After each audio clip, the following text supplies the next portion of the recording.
il nous arrive de se déplacer et de présenter un petit peu l'initiative et ce qu'on fait. On peut partager nos travaux, mais qui correspondent à un écosystème local et à mon avis qui ne sont pas complètement pertinents pour un autre territoire. Ensuite, il y a le réseau APA dont Acopa est membre et donc qui permet également de venir chercher de l'information ou de partager l'information à ce moment-là. Et puis après, pour se lancer sur un territoire, je crois qu'il faut regarder les choses assez objectivement, de regarder un petit peu qui sont les acteurs sur le territoire. Et a priori, ça me paraît difficile de faire sans les acteurs un peu incontournables du territoire. Et puis ensuite, évidemment, il va falloir s'appuyer sur une volonté politique, que ce soit de la part des communes à mettre à disposition du foncier ou du patrimoine à des prix qui évitent la spéculation ou un petit peu en dessous du prix du marché. Et puis, voilà, d'une manière générale, il va falloir une vraie dynamique de coopération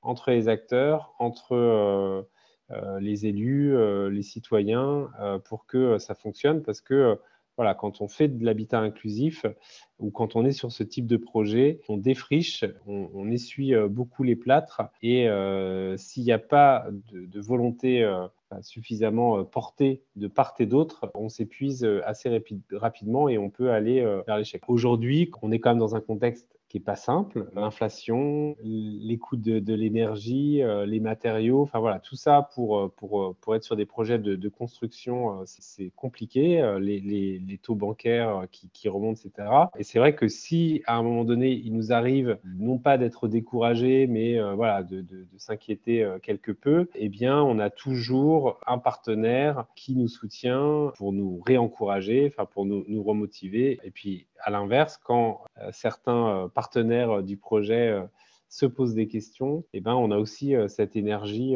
à toute épreuve pour redire un petit peu ce que c'est que le projet, comment ça a fonctionné, comment on le voit et comment on le voit se dupliquer par encore des maisons partout en Loire-Atlantique.